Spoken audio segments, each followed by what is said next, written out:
será que vale a pena ser médico nos dias de hoje? Será que o médico ainda é tão reconhecido, né, na sociedade, é visto como uma autoridade? Eu não gosto desse termo, mas dessa forma, né, o médico é sempre visto como uma pessoa com uma boa reputação, uma pessoa que automaticamente tu deverias confiar, uma pessoa que vai ganhar muito dinheiro durante a sua vida. Será que isso ainda existe? Será que isso ainda está acontecendo? Eu acho que não, eu acho que a medicina mudou muito e se você ainda é um médico, quer ser médico, né, tá fazendo medicina, por conta do dinheiro, eu acredito que esse não vai ser mais um fator que você vai poder pensar aí e falar compensa, apesar de todo o resto. Porque hoje o médico não é mais visto como o médico, o sacerdote, a pessoa que vai te curar, né? Ele é visto como um prestador de serviços. E se você não faz o que você prometeu, o paciente vai te processar. E um processo é uma coisa que pode acabar com a vida de uma pessoa, tanto emocionalmente quanto em fatores patrimoniais. Então, hoje, a medicina, ao meu ver, como advogada, é um lugar de quem é corajoso, né? É o lugar de quem realmente tem a vocação, tem o objetivo de ser médico, porque senão você não vai aguentar. No Dia dos Pais, eu estava conversando junto com meu pai e meu irmão, que ambos são médicos, e eles estavam falando sobre o que estava acontecendo no hospital, enfim, e a jornada do meu pai como médico é muito diferente do meu irmão, que já tem uns 15 anos de formado, e dos médicos que estão se formando agora, as minhas amigas, por exemplo, né? Por quê? Porque o meu pai, ele é da cidade que a gente ele é da segunda turma, não tinha anestesistas. O meu pai, quando estava ainda na faculdade, ele era doutorando, ele já estava atuando praticamente como anestesista, ele já sabia que grupo ele ia entrar, né? E quando ele foi fazer residência, que ele teve que fazer residência, né, e vir para Porto Alegre para fazer residência, e quando ele voltou, ele já tinha praticamente tudo pronto, ele já se casou cedo, enfim, a vida dele como médico se formou muito rápido. Ele já tinha seus pacientes, ele já tinha, né, para os anestesistas no caso, mais importante até o contato com os cirurgiões, ele já tinha tudo pronto. Meu pai nunca foi processado, ele já foi acho que umas 3 vezes só como testemunha em questões do Conselho Regional de Medicina, mas nada nunca aconteceu. Meu pai não tem nenhum problema, né, com justiça, com nada, meu pai não tem medo de nada. Né? Meu pai gosta de trabalhar, ele é médico porque quer, né? Ele segue ainda atuando porque ele é chamado. Então, a vida do meu pai, que vai fazer 50 anos de formado esse ano, é muito diferente dos médicos que estão se formando agora. O meu irmão teve uma evolução um pouquinho diferente. Ele se formou, entrou na residência, foi bem mais difícil para ele entrar na residência de ortopedia, né? Aquele ortopedista do joelho. Enfim, a residência é muito maior que a do meu pai, que acredito que foram 2 anos só. Teve que fazer fellow, enfim, não quis ficar na cidade que ele fez a residência, foi para o interior, e depois até que ele chegou em Florianópolis e começou a trabalhar um pouco mais tarde, né? Não foi direto sair da residência e já se estabelecer numa clínica e dá tudo certo.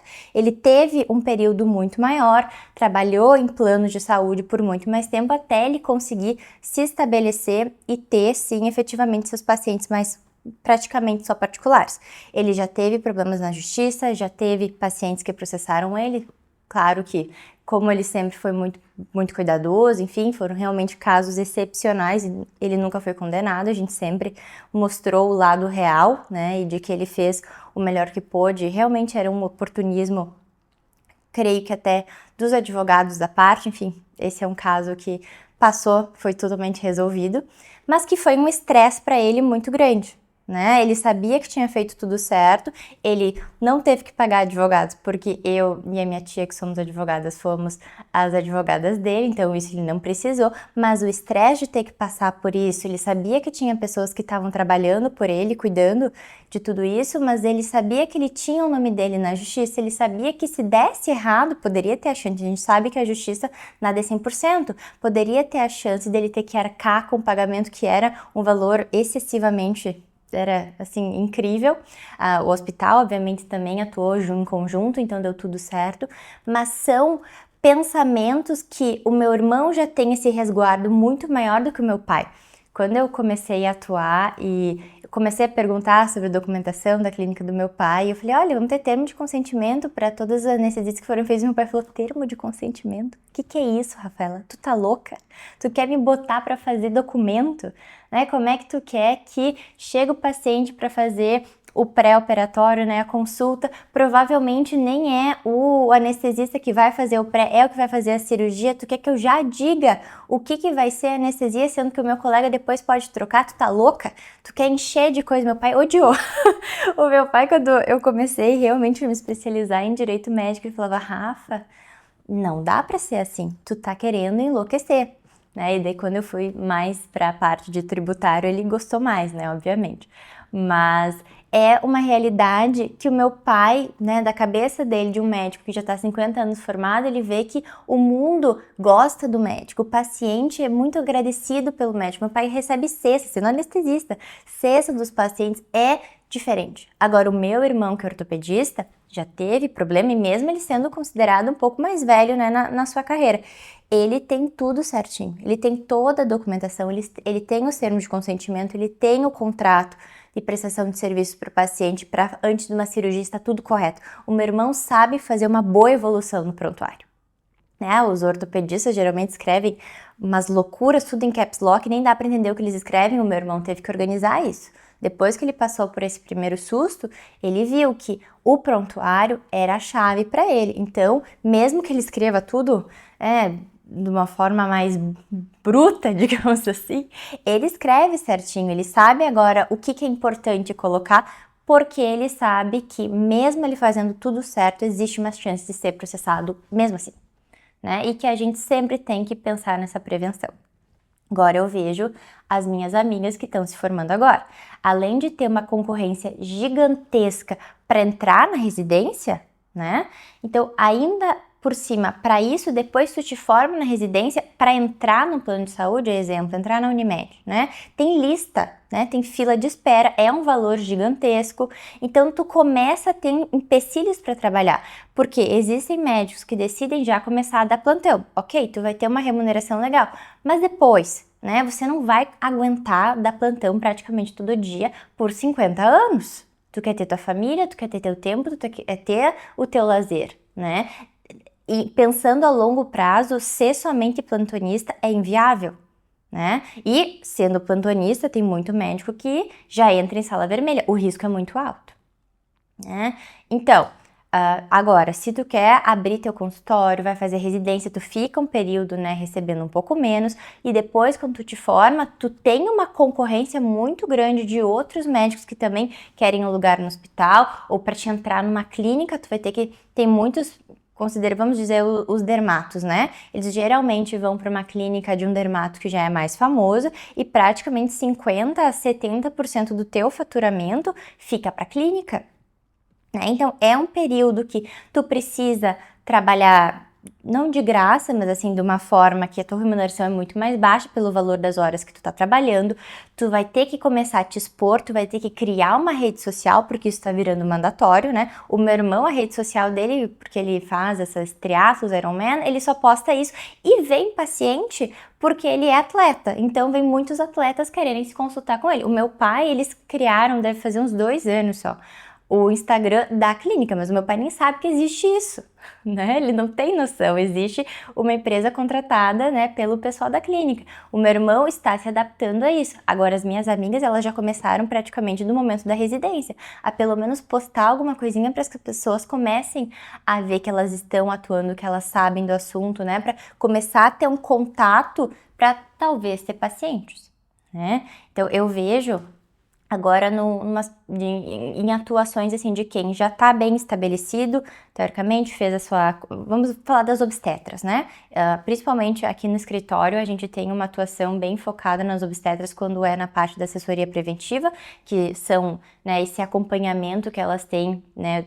São sempre renováveis durante o ano, que elas sempre têm a gente disponível para elas, tanto para contratos, tanto para problemas com o paciente, enfim, que elas precisam de organização do consultório, a gente está aqui para assessorar elas. E por que que a maioria são as obstetras? Porque elas são as mais processadas, né? Os obstetras a gente pode ver em qualquer qualquer fonte, né, que diga sobre médicos que são processados, processos sobre o que, a especialidade que é mais demandada é a obstetrícia, né, porque a gente sabe que são fatores de risco e a gente está lidando com as pessoas mais difíceis possíveis, que seriam as mães, né, então é muito complicado. Por isso que conversando assim com as pacientes não, né, com as clientes que eu tenho, elas têm que gostar muito de serem obstetras, mas muito, muito, porque realmente pode dar um rolo muito grande. Digamos que se você é um exemplo de algumas clientes que a gente tem aqui, elas ainda fazem plantões, né, em alguns hospitais, elas não têm, a maioria dos pacientes não são particulares, o que elas fazem? Elas atendem convênio e elas têm a taxa da exclusividade obstétrica, é tudo tranquilo, ok, contudo elas fazem vários plantões. Pode acontecer de dar um maior chabu, né, na hora do plantão e tu era plantonista responsável. Existe, né, só de óbitos de bebê que pode acontecer intercorrências que podem ter durante o parto, pode dar muito rolo.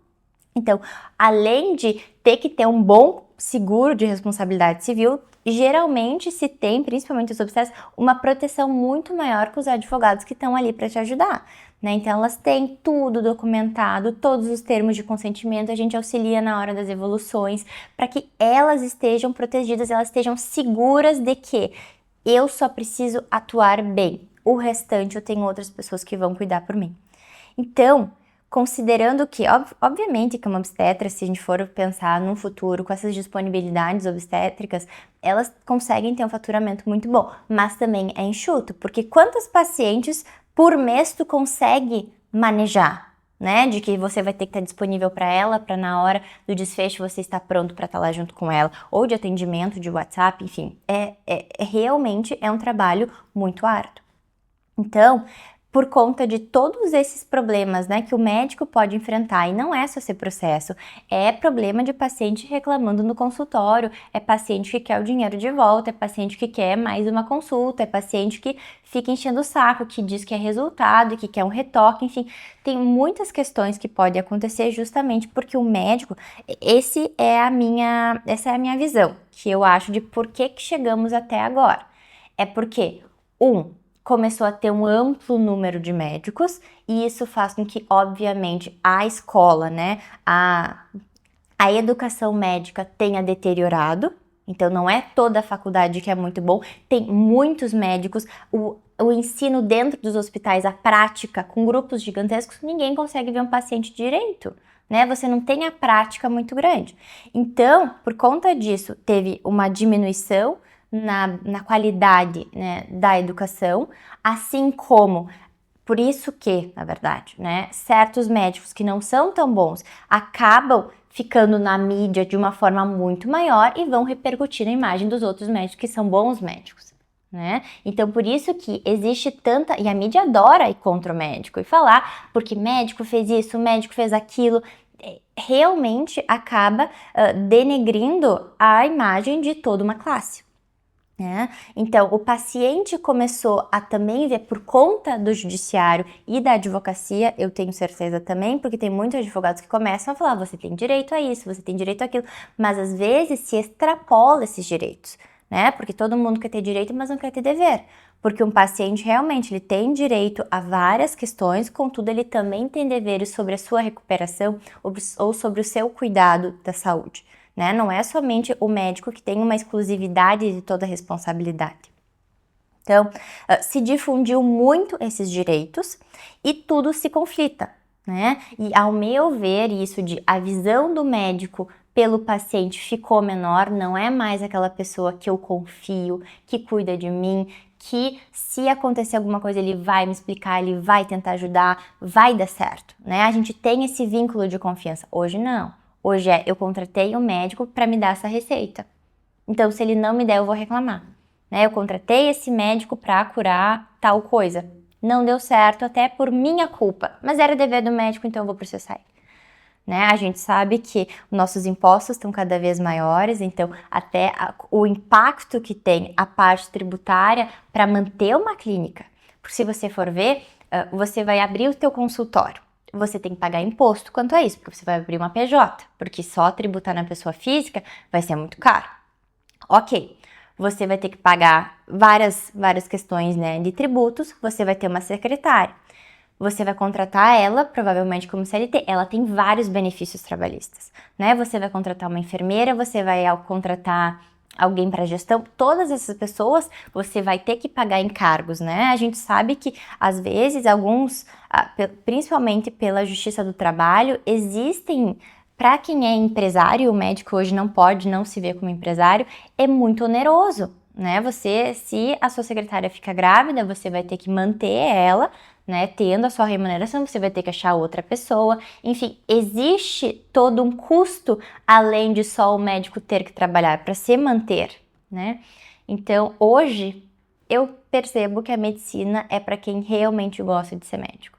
Porque se você for ver todos os percalços que podem acontecer, às vezes pode ser muito pesado. E você poderia em outra profissão ganhar muito mais dinheiro se o objetivo que tu tens é ficar rico, é fazer medicina para ganhar dinheiro, porque médico teoricamente é rico, né? Hoje não é mais assim. Existem trocentas outras profissões que vão fazer você ter dinheiro muito mais rápido. Então a medicina, obviamente que tem que ter uma contraprestação pelo seu serviço, né? Tem que ter uma remuneração justa e uma remuneração alta, eu concordo. Mas hoje não é tanto assim, porque existe uma concorrência muito alta e um risco muito alto. Então, para quem é médico de verdade, meus parabéns. Se você precisa se sentir mais tranquilo e ter alguém para confiar que vai cuidar de você, contrate um bom advogado.